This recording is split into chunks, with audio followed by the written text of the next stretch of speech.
If you had to highlight something that like you really took away from this educational system and that it really helped you in, the States right now, what would it be? The multidisciplinary stuff. Like just being able to take courses from wherever I wanted, and then even being able, like my major in the end on paper was accounting. I don't know if I ever took an accounting class other than the first year when I did all of them, but you have to do a bachelor's thesis, and I did like mathematical finance, which was funny because at the end, like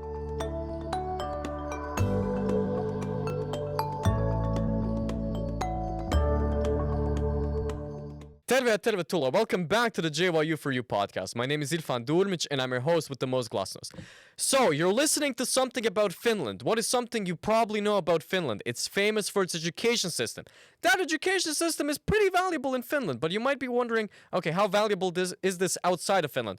Well, I would like to introduce you to my good friend Otto Manninen, a man who has achieved more ECTS than anybody that I've ever met and who has completed so many different courses at the University of Jyväskylä that he has quite the story to tell, which continues naturally at Yale University with a lot of success. I hope you will enjoy. Cheers. So, this is going to be a dumb question. Is there actually any connection between you and the Otto Manninen? no. Oh, well, I think my dad's family's like somehow connected to that place. Like there's like a statue of that guy in somewhere in like central Finland, like in a small town. So wait, is your dad from central Finland? Yeah. He's from like 30 minutes from Jyväskylä. I do love that like standard precision that every Finn has, like with the geographical. Like, yeah, in what direction? In what direction though? Southwest. Dude, but I had to change. I used to mark everything by distance, but like in the States, everybody needs the time. Like, oh, I don't care about the meters or like miles. I want the minutes. Like, oh. But it's kind of interesting. I mean, like considering how bad the infrastructure is, like it's impractical to give you something in time. I mean, we're walking. Like New Oh, Haven's okay. walkable. Fair enough. I remember I made the mistake when I asked the driver when I was coming back from the States. Yeah. This guy was driving me from Williamstown to New York. I was like, how long is it going to take? He's like, it's New York. Getting to 50 miles away from New York, probably like an hour. Getting those last 50 miles, it can take 3, it can take 5, it can take 7, it can take forever. I know, but it's like such a variable. Like one time we went to JFK with an Uber from New Haven because it's practically the same price as the train, but it cuts the like time in half. So it was like super smooth. But then one time we drove past New York, like we had to go through Manhattan to go to New Jersey, and it took forever, like just like traffic everywhere. Have you ever had to fly out of New York? No, only LaGuardia. LaGuardia is super good. Excellent. So. See, I prefer.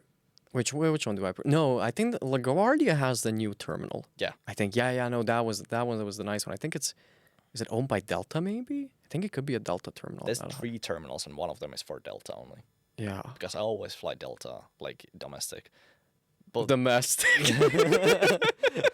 but Wait, Delta expanded to Finland. That's news to me. actually, like I was checking like flights to Spain, and Delta is like the cheapest to Spain. But I think it's from JFK though. No, Delta's actually surprisingly awesome. Delta doesn't sponsor us. Yeah. We would love the sponsorship though, Delta. But it is, I think, genuinely the nicest, U.S. airline you can actually have. At least in domestic. Like I've heard that American is pretty good if you fly a lot of international. But Yeah. Delta is definitely the best within the States. See, the only experience I had with American was when I was flying into Albany Airport, which is like, first mistake, never fly into a small airport. It was this tiny plane, just 2 lanes. I didn't even know they had those anymore. Like I'm a relatively short guy, 5'7", 5'6", depending on the day, depending on how much I stretch. I couldn't even properly stand up. I was just like crouching like this, and I'm like, don't professional basketball players have to use these? Guys, what are you doing to yourselves? So what did you miss about the homeland? I think the seasons, like you don't get like actual 4 seasons, like winter, fall, spring, and summer, like in the States. Like it's kind of like winter's like 3 weeks, if you can call it winter. Then like summer is super long, and then there's like Wait. Let's check how much you've been converted. What's the average temperature in the winter? I think it's like 0 in the States. Which I want Fahrenheit? I want to hear the scale. I want to hear the scale loud and clear. 32 Fahrenheit. Get out. Get out. Actually, I don't know Fahrenheit, but like my coworker always like does the math in his head like quickly. I can do height in. I usually do height in feet and inches. I don't even think it's convenient. I was about to say that, well, at least it's convenient, but it's not convenient. But it's just like people are used to. I know, it makes complete sense. You know, here's a foot. You just imagine that you stack 5 of them up together. Then you divide up the foot into 12 pieces each, roughly, and then you slide them up together. I'm always fascinated by the fact that a country that has like such a complicated measurement system is the economic powerhouse of the universe. Yeah, don't get me started with the pounds. Like that makes no sense. Or like fluid ounces. Like what the hell? Like is that? I was a moron for a while when the first time I saw fluid ounces. Idiot, 16-year-old kid. I'm like, flour ounces? Because I'm like, makes no sense. Because they use ounces for volume as well. So I was like, is this in terms of like how much does flour, whatever? You can see that I took measurement techniques and systems at JYU. Great class, can warmly recommend. How's life treating you, buddy? It's been a while. It's good. I'm enjoying life in the States, settled in properly, and everything's going well. Would you want to tell us at what university you're attending? So I graduated from Yale. Oh yeah. No, I'm already graduated. Yeah. But before you were attending, and I'm just gonna give a hint. Can you even see it properly? Yes, you can. Well, what is the place you attended beforehand? So I did my undergraduate degree at JYU, or University of Jyväskylä. You could have left a little bit of suspense over there. But okay. Actually, something that I never got to ask you was we'll get to Yale. But how did you something that I always loved about your story, and how I'm probably gonna title this entire episode is from the worst high school in Finland to the best university in the world. I mean, I always say the worst high school in Finland as like a fun fact, but it's like debatable because the rankings here are like so random. Yeah, like it makes no sense. But the worst comes from like after I graduated, like the next year's class was like there was like a news article titled like to a Helsinki like elite high school you needed like 9.6 GPA. To Viitasaari, where I went for high school, 5.25 was enough. And 5 is the worst possible grade you can graduate with. So it was like borderline. But see, all I hear here is that even the worst high school in Finland prepares you for the higher education system of the US, which is something to be proud of. But okay, like, so how did you even end up from Viitasaari to Jyväskylä? I mean, after high school, I had a couple gap years. Like, military service kind of left me with 1 gap year, and then I had 1 more. And after that, I just applied for a bunch of different stuff, like Econ and then like computer science. And I ended up getting into comp sci here, or the comp sci department. Yeah, it didn't exist back then. It was like information systems or something like that. There was no software engineering. It was more like a theoretical computer science. But wait, did you just apply to JYU? No, I applied also to Econ first. And it's like a status school in Finland, I would say. Like, it's very hard to get into Econ, which is kind of weird. Like, in Finland, Econ is like considered really hard to get to, but the degree itself is pretty easy. Like relatively easy courses. Whereas math or physics, there's like more seats than people. I'm just gonna get so many hate comments right now from all the economists. Well, it's the truth. And math and physics is like a difficult subject that is very easy to get into. So it's hard to get into Econ, but kind of easy to graduate. But okay, that makes sense because probably, you know, people are just going with the assumption of like, oh yeah, if I study economics, And you I can have a good, yeah. Yeah, and you can take like any major. Like you could do marketing. You don't necessarily need like mathematics there. So what was the preference in the end? You know, if you could have chosen, would have been Alt or JYU. mean, What was it? The I mean, looking back at it, like it's pretty like obvious. What was the? yeah, it was a right decision in the end, but like probably like back then, not knowing that much, probably would have gone to just because of the status of it. But I'm happy that I studied comp sci for 1 year.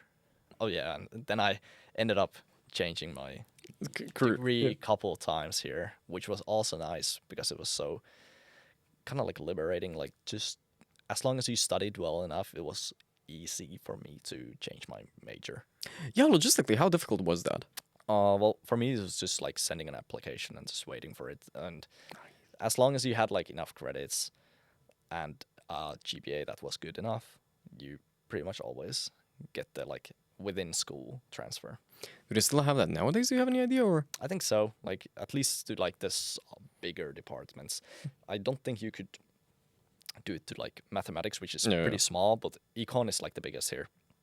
So a lot of people might want to end up jump in between. No, that's like for the Finnish side of things. I'm pretty sure internationally you can't really do that because and it would be probably difficult to have like one person in a class of 40. Yeah, it's going to be hard, but if there's 200 people in a class, then one person doesn't really change anything. And I think it's also like a little bit different, you know, when we're talking about a master's degree program. It's one thing, you know, not to disregard bachelor's degree programs, but like, you know, if you've spent a year in a bachelor's degree program, it's kind of easy to switch into another bachelor's degree program because you're still in the fundamentals. And the requirements within the transfer is that you have done the basic studies. Ah, okay, so you need to do them. You need to show that you're motivated enough to study it. So I had like completed 2 years of the econ courses. So that's what you had. Like, how many credits did you have? You had a ridiculous number of credits. I graduated with like 280 or 290. Yeah, from my bachelor. And the requirement was 180. Yeah. So I had like extra 100-ish. Wait, didn't you graduate in like 2.5 years instead of 3? Or I mean, I would have graduated. Like I finished my thesis about like this time of the year, like January. Like, but it took me like January of what year? Frame 2023. Oh, you wait! You finished? Oh yeah, you're right. You finished the thesis just like when we all met. Yeah. But then I stayed for like the like because we have quarter systems here. I stayed for the first quarter of the spring semester to do a little bit more math, and then I took my degree out. Like I could have taken my degree out before that, but oh yeah, you were ready a long time ago. Yeah. Now I remember the conversation. I'm getting C now. It's the age, or maybe because I had a long day yesterday. Yeah. No, but that's I think really cool, and I feel like that's one of the things that you do get here. Just that ability to change around between things depending on how you're interested, which I think is really valuable because, you know, let's face it, 21st century, you're not just going to focus on one particular thing in your life, you know, academically. Yeah, and like multidisciplinary stuff is very valuable in the end. Yeah, I mean, hell, like, what were you technically studying at Yale right now? What was it called? Like financial mathematics. Yeah, okay, fair enough. So it's like economics and math and, well, everything's programming, so you need to have the comp sci background too. And the theoretical comp sci is pretty useful when you use data sets that are like trillion rows long and like times 50. So you need to know how to like do the computation efficiently. I think there's a joke that they love to make about physicists, you know, they're software engineers in the making. Exactly. Like, I mean, the best software engineers are not like computer scientists. I feel like it's like pure maths or pure physics. Oh, yeah. Like literally every one of my friends from back in the day when I did the physics Olympiad, they all started off with physics and about some of them in engineering. Poor choices. Electrical engineers. I mean, I think if I would go back and I could have any degree I would want, like these degrees that are available for undergrads in the States, I would go with EECS. So EECS. So electrical engineering control and comp sci. So it's like these like MIT kind of schools have that degree, and it's really difficult, but I feel like it's cool because in the end, like once you're done with your degree, you can actually like do stuff. Like you could design robots and program them to work. But that's again getting back to kind of like that multidisciplinary thing. And I think the interesting thing about the States is, you know, with the exception of liberal arts colleges, for example, if you do have like a case of a place like MIT, you go into one field, and if you're lucky enough for it to be multidisciplinary, you get the multidisciplinary experience. Well, I don't think it's necessary, like, because I have a lot of American friends now. Like, and my best friend from the States did actually get admitted to MIT for his undergrad. He did not end up going there.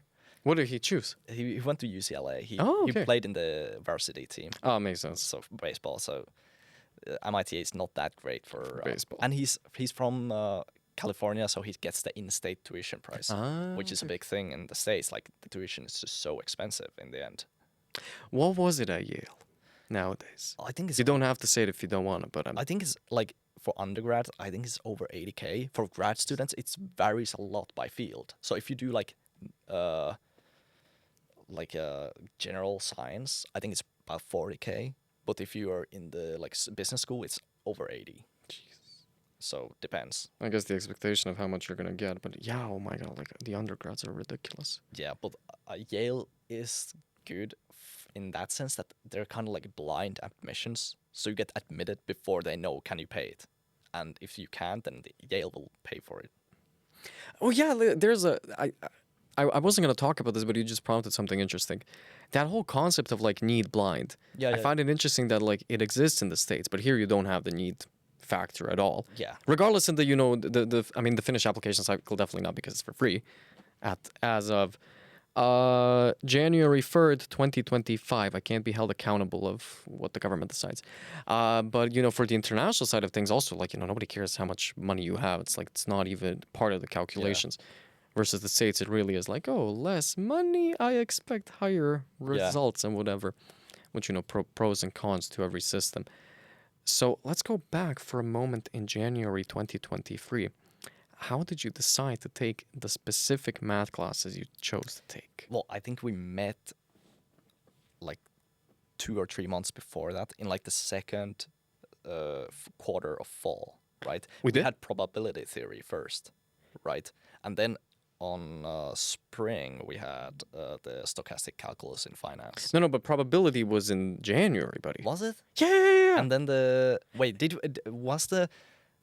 did probability theory start at the same time as... Yes, it did. Yeah, no, we had this entire conversation. I remember this vividly, because you were writing something, one of the demos. Yeah. And Hannah was like, jokingly, who taught you analysis? And you were like, I never this. And then the day after that, we had a very similar problem in AS class. Yeah, no, I remember being asked, like, like in the demos, you need to go in front of the class and do the homework if you have done it at home. And then I'm kind of like making some simplification. I'm making a couple assumptions of maybe some continuity. the standard assumptions that economists would make. Yeah, exactly. And the teacher there asks like you're kind of like oversimplifying it a little bit, like, think about analysis. And then I was like, I'm doing calculus 3 at the same time, and it's like the probability theory was like 5th year master's like course, and I think the financial like stochastic calculus was even harder. Like that was a brutal class. Like model financial mathematics, that's basically, you could even argue that's a PhD level class. Definitely. Because I still remember there were those like, demo problems, roughly 5 to 6 of them. 5 were kind of like, you could get this done. Yeah. And then the 6th one was just, I think even Hannah mentioned that at some point. She was just like, oh, I wanted to give a challenge for the PhD students in the course to have something to work. I mean, I don't think, well, at the end of that class, I think it was 4 of us left. Like, I was the only Finnish student in there. Yeah. At the start, the class was like somewhat full. Like, it's a small class still. Like, I think it was like 10, 15 people, and I think it was the fact that people, it sounds appealing. It's like models in financial mathematics. So, it seems approachable. Yeah, for half the business school kids. Yeah. They come over, and then it's, oh, I actually need to understand what is a stochastic integral. Interesting. Yeah, even the warm-up questions, like the first demo was like you need to model the payoff of a European option, and then you flip the thing around when you have the PhD questions, and there's like a triple integral. And I was sitting in the front row, and next to me were like some finance majors probably, and they were like looking at it like, oh no, like it's not gonna be. Hey, maybe like fun fact, I thought you were German. Really? Yeah, up From until what? From my accent or what? No, dude, it was even before you said anything because I knew there was one German person. It was because Yeah. somebody mentioned to me there's a German guy in the class, and for some reason I made the assumption like, yeah, this guy seems like a German, but I didn't want to go with the like because usually when I assume that somebody's German, I just start like riffing a little bit, little bit in German. And I was like, maybe not start off randomly speaking German at like 10 a.m. in a financial math class. But then when Julian came, I was like, "Oh, so you're the German? This is this is the local man." But no, dude, you fought your way through that modeling That was financial math. hard though. Like definitely the hardest class I've ever done. Like I've done PhD classes at Yale and nothing comes close. Like that was brutal. Dude, you should have seen like me and Arturo when we were doing advanced. Plus, I even translated that course. Yeah, That was rough. dude. The entire process of translating that from Finnish to English, and then they tell me your Finnish is not good enough. I translated that course. Anyway, moving back, where were we? Probability one. I Yeah, think. probability one. That was a fun class though. It started off like very approachable, but then it got quite theoretical at the end. But I think Hannah kept like kind of she maintained it. This is when you're an excellent professor in my mind, and like I love both her and Stefan and Aya. They're amazing educators, understanding how to tweak it Yeah. for the class. And also, I gotta give Hannah points again. I mean, the reason why we even met was because Hannah one day was yeah. just like, "You want to tell the story, or should I?" Who You should. Okay, let's see how I remember it. Because I think she started casually talking about her exchange experience. I believe it was in Lithuania. Maybe. I think it was Lithuania, one of the Baltic states. I almost said Balkan states. Freudian slip. And she said something on the lines of like, oh, at some point one of our professors said like, hey, you guys should get to know each other. So now I'm kind of paying that forward. You guys should get to know each other. You have a couple of international students and whatever. But she did it like, I can't even recreate that properly because she did it very gracefully in a way that, and I think that takes skill, in a way that I, as a foreigner in the class, didn't feel like I'm being paraded. Yeah. And I think, you can tell me as a local didn't feel like I need to talk to the weird foreign kids right now, as like, the Simpsons would phrase it. And I think that was like, because I think varying degrees of how well everybody got to know each other in that class.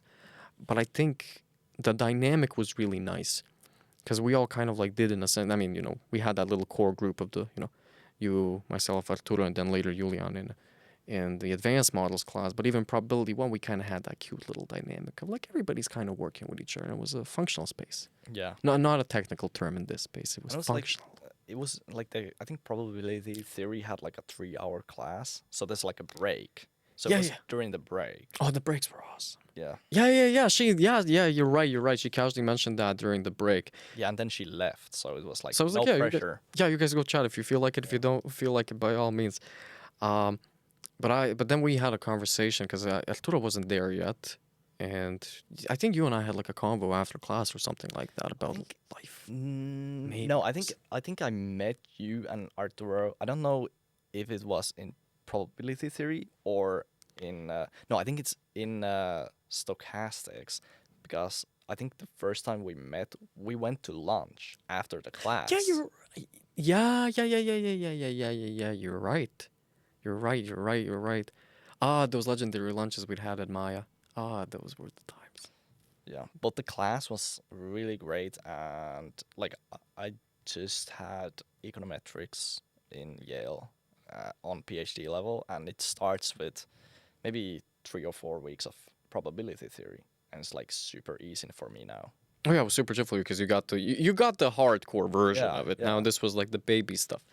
So when you were applying to Yale, actually before I forget about this, because I always forget about it, even my ex-girlfriend at some point asked me this question and I could not answer it. What was the actual name of your degree here, buddy? In Yale, At JYU. I have an Econ bachelor. But what was the like full name of it? Because it wasn't an accounting. What was it? Was it accounting? I think it might be. Yeah. Because that was bugging me. Like at some point she asked like, "Hey, because I mentioned in conversations like, hey, what are you even studying?" I'm like, technically economics, but the title of the degree I have no clue. No, but the title of the official title of my degree is like Bachelor of Science in Economics. Yeah, but there's a second part into it. Yeah, but that's actually not mentioned in the transcript or like the degree at all. At least in the English version. But what's in the Finnish version? But like, yeah, so I changed to Econ. And the way Econ works here is a little different from any other school that has Econ. So here, even when you're applying straight out of high school, there's 2 lines you can apply to. In other schools, there's only one, and then you choose your major at the end of the first year or the start of the second. Mm-hmm. In here, you can apply to econ, where you have economics as your major, and that's a little easier one to get to for some reason. And then there's it's called like economics of like businesses or something like that. And there the majors are for undergrad accounting, management, like corporate communications, marketing, and so on. And that's a little harder to get to, but you cannot really choose like one or the other. But I actually wanted to go to like the econ. Oh, But I had completed the basic studies of the other degree, so it was harder for me to get into. Yeah, so, and they were like, "Well, you will just waste 1 year if you want to go to like the actual econ." So I just went to the other one, and I did all of the econ courses. And now you also have like the extra one. I don't know if you heard about the business innovation and sustainability. I think that also is kind of now a sidetrack on the Bachelor of Economics. But okay, so you had a ridiculous amount of experience and got through a ridiculous amount of credits. Why because I know you also were thinking about studying within Finland. So let's get into where did the idea come from? Okay, I want to study abroad. I mean, so at the end of the second year, like I was pretty close. Like I probably was ready with my econ degree, except for the thesis. But at the end of that year, there's some mandatory classes in econ which have like economics, like math, which is pretty like roughly like a calc 3, linear algebra, something like that, like very hand baby version of it. And I really like those courses, so I just emailed the math professor of economics, who's like a math PhD, and I asked him like, "Hey, I really like these courses. What should I take more? Because I mean, I don't have any mandatory courses after that." So I was like, "I'll do whatever." Like nobody asks me like, "Oh, you need to like do these courses." Nah, like I can do whatever I want. And even when I started here in first year of comp sci, I had like a bunch of courses because like there were so many interesting courses to choose from. So I just chose all of them. It was during COVID, so like I'm not needed to go into the classroom physically. I can just like watch the recordings whenever. And like this like the how do you say it, like you need to get your study plan like approved by somebody. And I go there and whatever, and she takes a look at it, and she's like, "Are you sure like you're gonna take the programming course and like the algorithms course at the same time, and like all of these other courses?" And I'm like, Watch yeah, me. yeah. I'm like, yeah, I don't think it's gonna be a problem. And then she just says like, "Well, I like your confidence," and then never after that I was like questioned. So I was really like enjoying the freedom of like academia here. So at the end of the second year, I wanted to study more maths. So the professor suggested me like a minor in mathematics, and it has the stochastics in it. So I'm like going through it, like it seems interesting, but it has a lot of requirements. So at the end of the second year, I do all of the requirements. So like intro to proofs, kind of like a analysis Analysis course, and then all the calc courses, and then linear algebra 1, and then after that I did the second one. And yeah, then I just like studied math on the third year, like nothing else except math. And because of that, math like just seemed so nice, and I kind of wanted to get a more math heavy master's degree. So I had planned on applying to masters in finance in Aalto, because finance is kind of like a status field. Like you need to come from a certain school with a certain major, whatever, to get a good job. So in Aalto, it's the only major where you are required to do the GRE. So I go and do the GRE. I do pretty well in it. And I was like, well, why would I not apply abroad? Oh yeah. Or like, I guess the idea of applying to abroad was like already before taking the GRE, but after the GRE was like, yeah, like obviously I'm Yeah, gonna apply. you already have the ticket in a sense, Yeah. you know, and it's like a multi-use ticket. Might as well try where it goes. Yeah, so I end up applying to like 10 places. And yeah, Yale is where I ended up. So how was the procedure? I mean, I'm not supposed to advertise Yale, but I'm just curious, you know, how was the procedure? The application? Yeah, Or, yeah. I mean, it's pretty straightforward. Like, there's an interview at the end. Like, first, I think, Oh, I remember the interview. yeah, there was like, I think 1,600 applicants, and 100 get invited to the interview, Dang. and half will get to the program. And it's a pretty small program, about 50 to 60 students. Did you feel like well prepped for it? Yeah, I felt like maybe overly prepped in the math department. Like, Oh, did they? I think we had this conversation about the interview when we actually did the Yale interview, and the individual didn't know yeah. about stochastics and was like, oh, statistics. yeah. So the interview was very like low key, like very. I'm not gonna say informal, but it was a behavioral interview. It was not a technical interview. Like if you apply to Princeton, for example, you will have a mathematics interview. But it was very behavioral, just like getting to know you. And yeah, we had like a mock interview. Oh yeah, I did help you prep. Yeah, no, Yeah, and it was at like- Tide. I remember now. Yeah, and it was very alike the mock we had.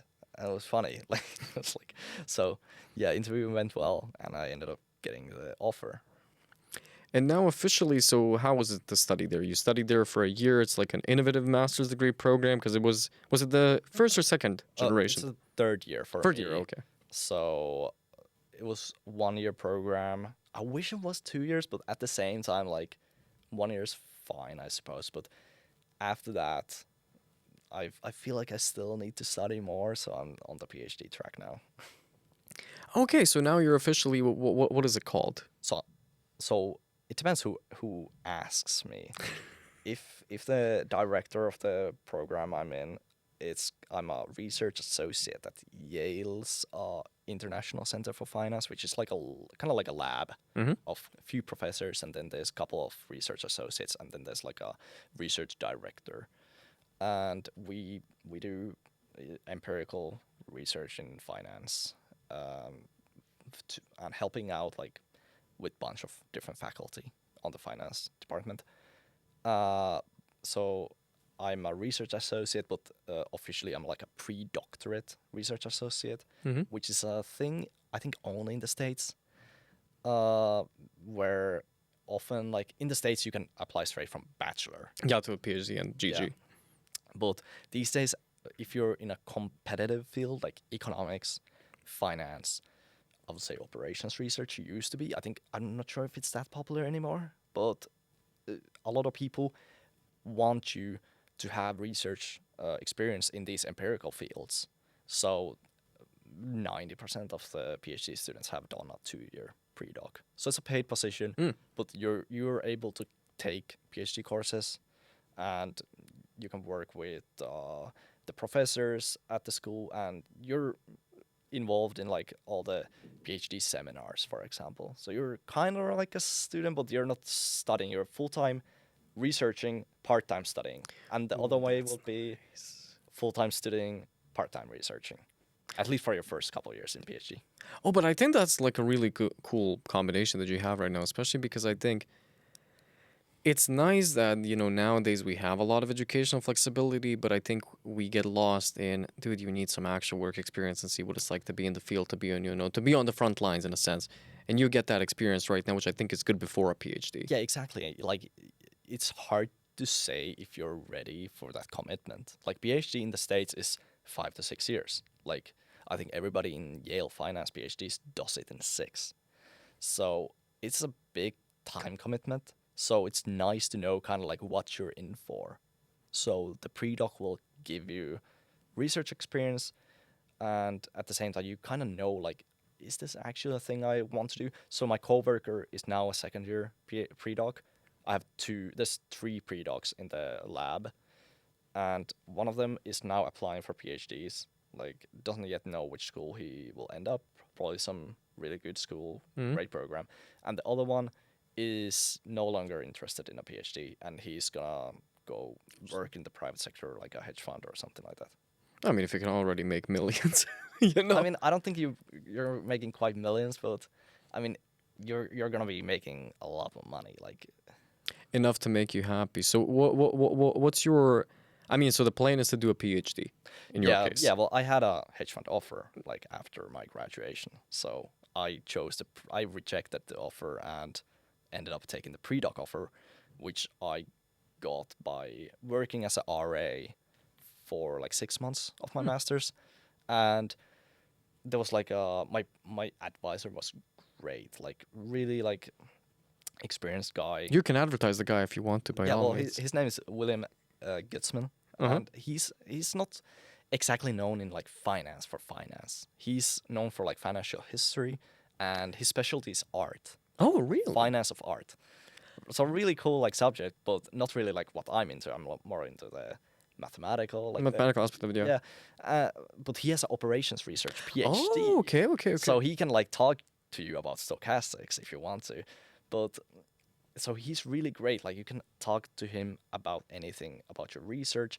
But I ended up working for him for a project about like flows, so like inflows and outflows of money into the stock market, and it was an old paper, but we were redoing it with some new data. But the new data was not perfect, as it's like it never is. Like you're cleaning up the data for most of the time. Like my current project is like 5 months of data cleaning. Well, You seem enthusiastic about that. yeah, exactly. But basically the data was like I had cleaned it and I had replicated the study, and we could replicate the study maybe like 50 to 70%. So we were like lacking some features of the data set. So we were like, okay, well, there's not really much we can do. So like, he was just like, well, take like a month off and just like do whatever you want with the data. So I ended up writing like my own like research paper draft, and I presented it to him, and he was like, wow, this is cool. Like this could be a great article if you want to like pursue it. But because I had that kind of like how do you say, motivation for research, at the end of the year he ended up asking me if like I was interested in more academic career, and he basically does the hiring process. He's in the lab. Oh, so it's So like it was there. Like I just had to go to the director and ask about the job posting. I had no interviews or anything. you gotta love it when it can go straight forward like that. But that's when you show somebody that you're already competent and Yeah. Yeah. And clearly at Yale they're intelligent enough to see if somebody is competent and they can do something, they hire them immediately. Yeah. So it was a hard decision in the end. Like I talked to a lot of people both at Yale and like my connections in the States about like what should I do? Like should I go into the industry or go for the PhD? And most people, like I think like everybody except one said that the PhD should like is like the more clear path, and you seem more interested in that anyway. And I think it also maximizes your abilities. I had this one professor in undergrad, Pamela Harris, who told me once I had this debate with I've had a debate with myself many times whether or not I should do a PhD. Every time I choose against a PhD, and that's questionable choices. But she told me once, like, it doesn't matter if you ever do anything with that PhD, like within that field. It's like, it's a demonstration to yourself and to everybody that you can go deeply into a topic, really rip it apart and understand it. And with that skill set, you can do anything. And I think that's kind of like in this case. Yeah. It's just like maybe like a little scary right now with like whole like AI models, like machine learning models being so good. Like, do you need a PhD in the future? Like, you can do research without it. Like, it's kind of like a showcase that you can do research, but research is becoming more and more approachable for everybody through these tools. But yeah, and I think that's one of the important things that I think, the focus of education should be nowadays. It's like, you can have the information, you can have already at your fingertips the tools to do stuff with it, but you still need to have that. You need to develop that creativity to see what you do with it. Kind of like literally what your advisor gave you, like, hey, go play with this stuff for a month. And that's going to give you the idea of like, I don't know about you, but like, when I was a kid, if I played with Legos, I rarely built the stuff that they said to, but like build something creative out of it. So did you at any point actually think about applying to the States for undergrad? No. Well, after high school, I was kind of like dreaming about moving abroad for a university degree. Yeah. But I didn't really have the States in mind because, well, I know that it's, first of all, hard to get into the top schools and it's very expensive. And honestly, like, I don't feel like if you go into the States, is it worth it to go into any other schools than the, like, top schools? Like, that's debatable. So I actually ended up thinking about Australia for a bit because it's an English-speaking country. Like, that was the requirement, English-speaking country. And, I mean, Australia seemed cool, right? But I'm pretty glad that I didn't pull that trigger. Like, Australian schools are great, like, especially in math. There's a couple really good ones. But it's kind of like middle of nowhere. Like, it's very isolated place. And then UK was the other one, but I think Brexit was happening right then. So it was super cheap to go there for your undergrad before Brexit. It was like couple grand a year. But after Brexit, you pay full tuition, which is like in Imperial, where I got for one of my master's degrees, it was like 30K. Yeah, it's ridiculous. And I mean, at that point, if it's like if it's roughly close to U.S. prices, you might as well go with the U.S. Way bigger market. Why be done with that? But I do agree with you on that point of like, if you're not going to one of the top schools in the States for undergrad, it's not really worth it because the skills you're going to develop are way less, in my opinion. Now I'm going to get in trouble. It's way too expensive. And the valuable thing that you can get from like the top schools is just like you got a connection. Yeah, exactly. You know somebody who knows somebody who's an alum in this company, yada, yada, yada. I always gave the example of Williams because we do have the oldest alumni association in the world, allegedly. I don't know. I've never fact checked it. Oh, I would like to work here. Ding, ding, ding. Hello, we have a student. So it's kind of that thing. And you, I think, have like this ideal little mix of skills right now. You have in my opinion, the competencies from here, plus the Yale network, plus your own perseverance. Yeah, definitely the perseverance. But, like, about the quality of schools, like, I know a MIT professor who's from Finland, and he did his, I think, bachelor in University of Helsinki, and then went to Stanford for master's and PhD in OR. And basically, I think he said this in one interview, or maybe it was just like on our phone call or something, but I remember this very clearly. But he said that there's only like maybe like 50 schools in the US that have like the quality of education on the same level as like University of Helsinki, where he went for undergrad. And in my opinion, like the quality of education is quite even, at least in the major universities in Finland, like maybe like the 5 or 6 biggest. It's pretty comparable. Again, like the differences will be if you compare like University of Oulu to Aalto, it will be the network and a lot of the jobs existing in Helsinki that will be beneficial for being south. But if you're thinking about just like quality of education, it's pretty similar across the schools in Finland. And if you're in a smaller school, maybe here compared to Helsinki, you're probably gonna get more attention from the professors and the TAs and whatnot. I think you hit the what's the expression? You're more fresher with. I was about to say the American. Nail on the head or what? Yeah, you just hit the nail on the head. It is. I had this conversation once with Aya, kind of like just out of curiosity, because I wanted to do the whole actuarial specialization, and Helsinki, they're the ones who designed the entire thing on the national level. And I was kind of like, how do we compare, difficulty wise? And she was basically like, I'm in touch with the professors who organize that stuff. We make sure we're on the same level. And I think she jokingly said, like, actually, I make sure your guys' stuff is a little bit more difficult. So it's like, oh, geez, thanks. I thank you. I appreciate that. But then, I think the bonus kind of like what you said, like you have that individual thing. Like Arturo and I had the ability to ask Aya to do an oral exam with us in advanced models because it was a small class. I mean, you were the only students in the class. I mean, I didn't want to say that. But that's like mind-blowing for a lot of my American friends. Like, I'm talking about like the stochastic course we had. And I'm like, yeah, at the start it was like a small-ish class. It was like 10 to 15 people. And at the end it was like a small class, which was 4 people. And in the States you would never get that kind of individual individualism Yeah. in terms of teaching. Because if you are struggling in the class, you can always just like go and talk with the teacher, because there's literally like just you and 3 other. There's not 300 people emailing the professor Yep. all the time. So that's a huge help if you want to like really like challenge yourself. No, it's awesome. Like that high level of access, or even just the fact that like the amount of times that I've stopped Hannah after class and just like randomly asked her something obscure. And I mean, not just even me. There was a God, what's the guy's name? Fella who was sitting right in front, Miro.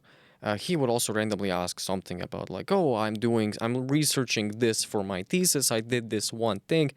How does this connect to stochastics? In the 15-minute break, after the break, Hannah's back with like, hey, this is the book that I can recommend on this. There are very few places in the world where you just have that immediate access with somebody. And just, I think, if we're going to get outside of the educational perk here, you're getting high level of education. Plus, it's cheap here, comparatively. Of course. I mean, Both. Also, I feel like obviously I can only talk in terms of like computer science, the old version, not the engineering version, and Econ, and then the math department. And especially in the math, because math is such a standardized field. Like there's not that much variation you can like go to in terms of teaching. I think the teaching here is at least as good as in like Yale when I'm doing like graduate level courses in math. I really gotta say this. The math department here they have done so many things right. It's a model department that people should just like. I had a conversation with somebody once and I was just like, if you're wondering what you're doing wrong, sit down in the math department for a week, look what they're doing, and then you're going to realize what you're doing wrong and how to do things properly. They're phenomenal department. Yeah, exactly. And I feel like because the classes are kind of small, going back to like econ being like very big field, hard to get into, math being relatively easy to get into, but very small. And just because it's so small, the people who keep on studying, not dropping out, will be those people who are actually interested in math, and you can just like have great experience studying it. And just the way it's like performed here, like because we have the demo sessions, which are like they're like I don't know, controversial topic maybe, but like maybe some people hate them, some people love them. I know that you really like them. Oh, I love them. It's like a I don't know, can I say like Soviet kind of era feeling like, but it's a bit of a relic. Jyväskylä liitto. Yeah, but the way, even though it's kind of like maybe like a stressful scenario for many, especially in math, maybe people are a little more introverted in general, but you have the like ratkoma, which is like the place you can go after class and just get help from professors. Yeah, and just to try to solve your homework question. And there's always like 1 or 2 professors like circling around, and you can just go during that time when your class's professor is the professor there. But even just like people that are randomly passing by, like even I've had situations where like, because in my second year when at that point you left, I've taken all the stochastics classes with the exception of advanced Markov processes. I need to take that stuff. And I saw somebody was working on something and I was just like, oh, you need help? Yeah, you even people that are just casually randomly passing by. I do want to counter one thing about the whole demo sessions and doing, relic of the Soviet era. In a sense, it is kind of how, like, they did it back, and, it's just an old school thing. But what is interesting is, for example, one of the things that Williams advertises in their own educational approach is this tutorial thing. And it's one of their, like, they have entire websites about their tutorials and whatever. It's basically our demo sessions. Yeah. And it's kind of fascinating. It's like, oh, the relic, old Soviet relic. It's like, based on some statistics, the #1 liberal arts college in the United States of America. It's like the way that he's like, he was the one ranking where you win. Yeah. No, but they were like, we have these tutorial sessions and it's like this exclusive special thing versus you just have it here by default. Yeah, exactly. But it pushes you to grow. It really does. It's like when you're, and I think it's just the act of, getting on the board, writing on the blackboard, thinking about these things, and having somebody who is going to help you. Because don't get me wrong, I've also had like some anxious moments when I'm just like on the board over there and I'm like blocking, but nobody's gonna yell at you, nobody's gonna tell you you're a moron. It's just like, Yeah, and the classes are small enough that you end up like knowing like 90% of the class. yeah.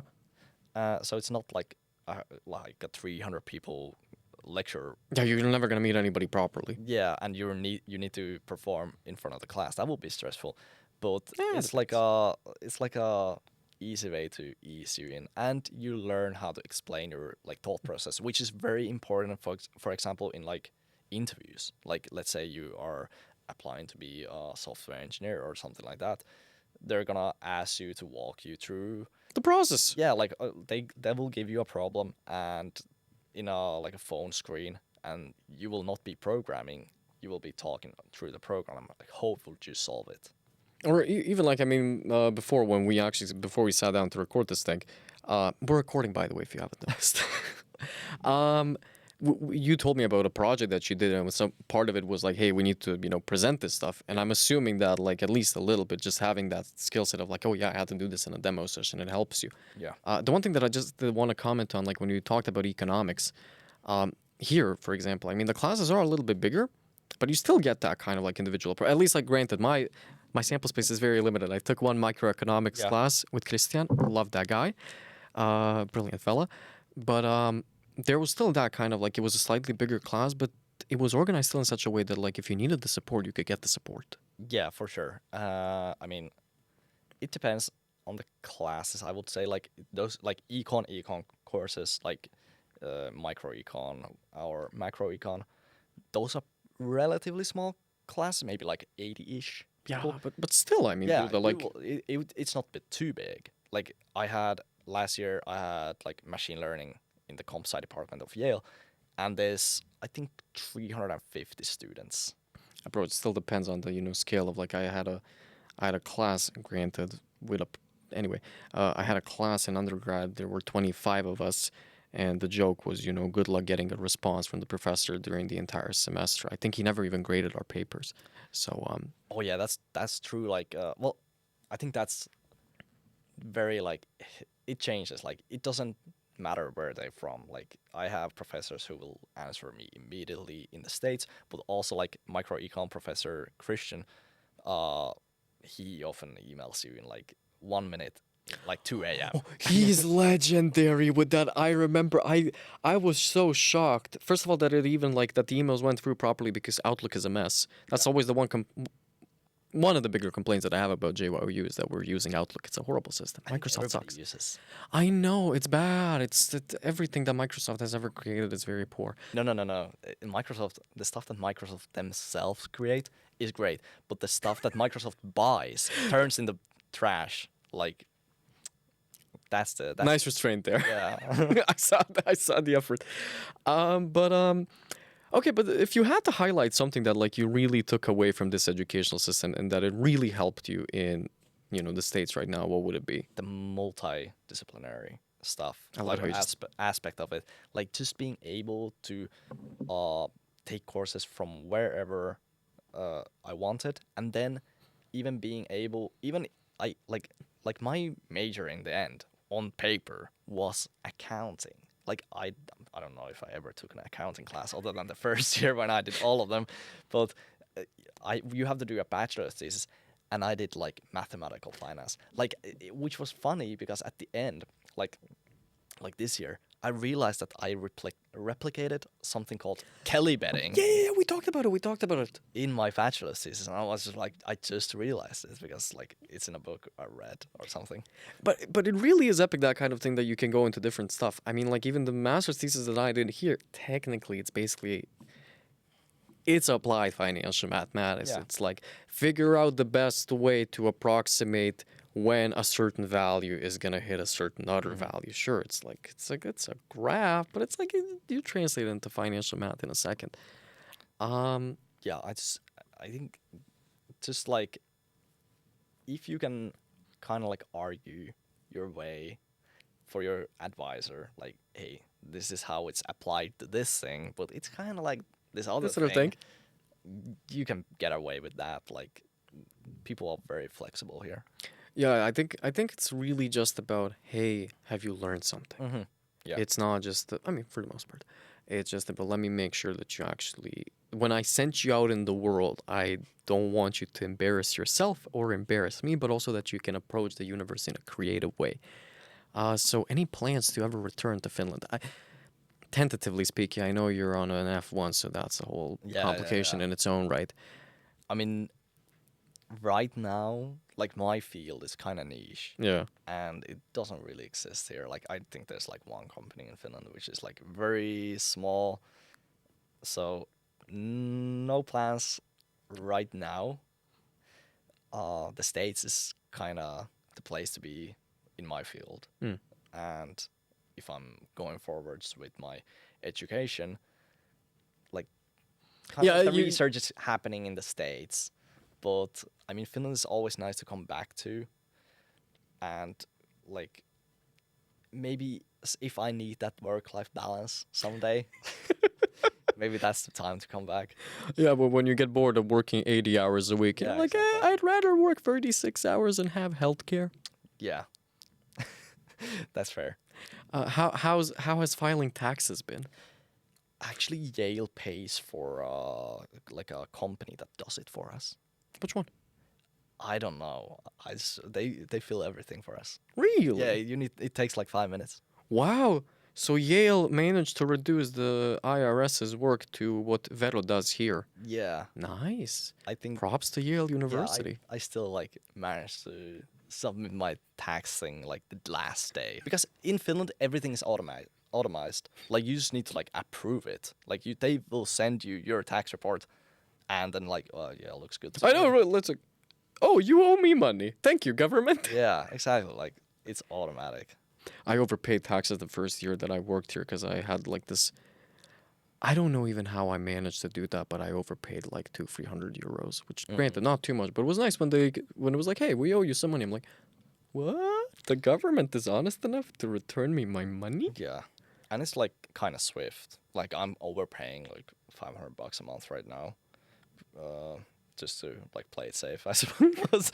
But because if you're international, you don't need to pay everything. Like, you're not paying Medicare. Something else. But I'm still paying for them right now.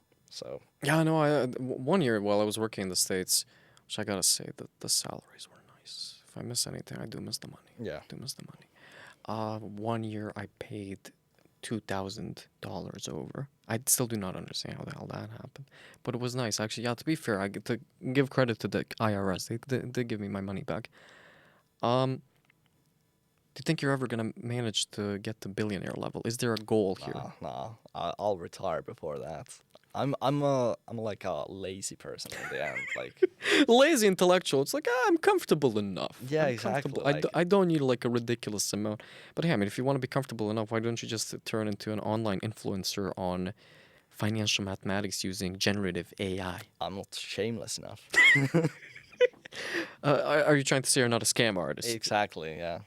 I was tempted to kick you out when you started talking about, machine learning and AI. I'm like, that can always go. Actually, no, machine learning I respect. When you started the sentence with AI, I'm like, I mean, AI is just machine learning with like transformers. Applied linear algebra. Exactly. Like, applied linear algebra. honestly, linear algebra is The goat. the goat of math. Like, it's the most important thing. Like, everything uses linear algebra. Like, if you do comp sci, you should be required to study linear algebra. I think you are actually like the first level nowadays. Yeah. Hey, actually, while we're on the topic of machine learning, they're having a class, mathematics and machine learning. Is it like gradient descent or what? Like, that's pretty much it. Oh, like no. pack propagation or something. No, but it's like a legit, like, hardcore kind of like, I would even call it like, lin alg 4. Like, So what do you do there? I have absolutely no clue. I just looked through casually the, what do you call it, the lecture notes, because it's, do you know Tuomas Orponen? No. Great. Brilliant math professor. I had him for complex analysis here. He's doing that, mathematics and machine learning, and I just looked for the lecture notes. It's kind of like, I think I saw some random matrix theory there, if I remember correctly. But it's like this. I mean, I don't know. Yeah. about like machine learning and that stuff because I never cared enough about it. I am learning it now because I've realized, if you don't learn this stuff, you're kind of like the person who learned how to use a typewriter had the most impressive typewriter in the 60s. But buddy, it's 1997 and you're still using a typewriter. So technically we can get your message and you're getting your point across, but you're missing something. How was it to see the family after? How long have you not seen them for? Like a year? No, like 6 months. They came into the States for my graduation. Yeah. So it was like 6 months. And I visited Finland last Christmas as well. So it's like an annual thing. Yeah, no, I Come remember. back. I remember we had a burger at Sofi. Yeah. I mean, that's probably where we're going to go after this. I was thinking burger and then sauna. When's the last time you were in a sauna in Jyväskylä? Let me think. It's been a while. Like specifically Jyväskylä. Yes, specifically. It's been a while because probably like a little before I left. Yeah, like originally to the States. So like close to 2 years. Ah, okay. So then we really gotta make sure that we actually make it to a sauna in the student village tonight. This is me like actively calculating. Yeah. What are you guys still listening to this? Like I'm clearly in a different space already. But okay, so what would be kind of like in a sense, what is your verdict at the end of the day about? I'm putting you in an uncomfortable position. Sorry. What's your verdict at the end of the day about like JYU, Finland, Central Finland education system, life-wise? If you had a kid, let's say in the States, God willing, or if you wanted, I guess, would you ever think to yourself like, I'd want to send my kid here for a little bit? I mean, it wouldn't be bad, especially like for like education in the States is super expensive. Even on like high school level, it can range for like 80K a year. So, and the differences between the high schools, that's the tricky thing. Like if you're a parent and trying to move somewhere, that's just a horrible calculation that you need to have. Like you don't need to like be doubtful of like education here, or like doubtful if you can afford it. I mean, Jyväskylä was a really great place to live when I did live here. Right now, after like being in the States, being in New York, kind of small place in the end, but that's like what makes It's it charm. nice. Yeah. That ability to spend a night going from one bar to the other and experiencing almost all of them in one night. Yeah. The beauty of that, and doing karaoke and a variety of them, that is the beauty of the system. Did you see that? I think some British newspaper that I don't care enough about, plot twist, it's going to be the Times, said that Jyväskylä is going to be like the hippie capital of the something. Well, my dad showed it to me yesterday, and it is the Times. It was the Times. It is. It was like the coolest city in Europe, or something like that, titled. 2027. Hey, that would be like, it's a great opportunity for. Actually, you just gave me an idea how to end this. Like, buddy, do you have any closing wisdom for the audience, for your listeners from Yale that are hopefully listening to us? I think studying is always a good decision. Like you should always try to study, and it doesn't really matter where do you study. It's about it. The difference is you, and how disciplined are you in those studies. And you should not study like think about like how I'm gonna make money with this. You should study things that you're genuinely interested in. Well, hey, my friend, it was lovely having you today. I really appreciate the time that you gave us. On a personal level, I'm happy to see that you're succeeding. Knock on wood that it continues, because dude, you got so much potential. I still think that I still think you're probably going to be one of the billionaires that I've met in my life before they became billionaires. At the very least, if my life doesn't work out, I'm going to give you a phone call and be like, you got a couch to crash on. Well, hey, let's repeat this again next year. Till then, let's go grab a burger and go to Sofi. For you guys, you just heard it from Otto, how awesome it was an experience to actually study at JYU. Granted, we're limiting it to particular fields because that's where we restrict our opinions. You've also heard that JYU, that the city of Jyväskylä by, was it the Times? Yeah. The Times. So the Times said that in 2027, by 2027, Jyväskylä is going to be the coolest city in Europe. And coincidentally, in 2025, if you apply to study to JYU, by 2027, you will be almost a graduate and you get to experience that. Well, anywho, you guys, Otto, thanks again for the time. Thank you guys for listening to us. Happy 2025. Hope it's off to a good start. And we will see you in 2 weeks. Kiitos ja moikka. Cheers.